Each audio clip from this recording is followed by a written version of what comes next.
સંતોના પગલા પડે, પવિત્ર ભૂદેવોના પગલા પડે. માં યશોદાજીએ અને નંદબાબાએ જન્મ નક્ષત્ર ઉજવ્યું.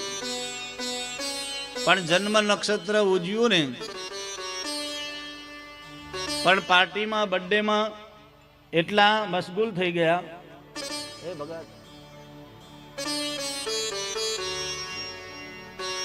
કે ઘણીવાર ધર્મ વધે તો ધન સંપત્તિ આવે, પદ પ્રતિષ્ઠા આવે, માન આવે, તો પછી ધર્મ સાથે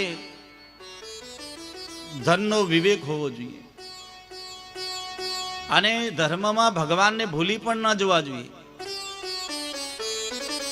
ધર્મનો પહેલો ગુણ છે કે તમારું ધન વધશે.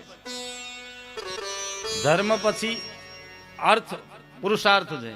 ધર્મ કરવાથી અર્થ વધે જ છે.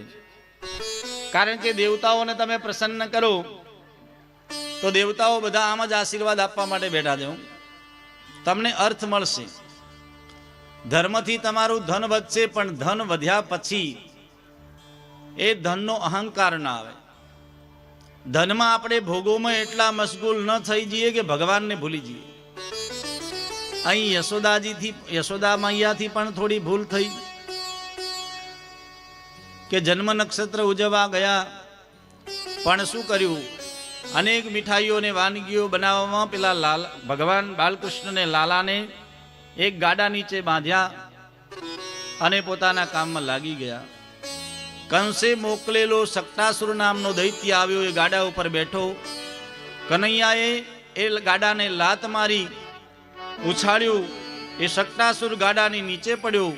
સક્ટાસુરનો વધ થયો. ભગવાને સક્ટાસુરનો ઉદ્ધાર કર્યો. યશોદાજી બધા ગોપ ગોવાળો ગભરાઈ ગયા. કેવી રીતના ઊંધું પડ્યું ગાડું કોઈને સમજાતું નથી. પણ રાક્ષસ મરાયો. યશોદાજી રાજી થયા. અરે મારા લાલાની ભગવાને રક્ષા કરી, બચી ગયો.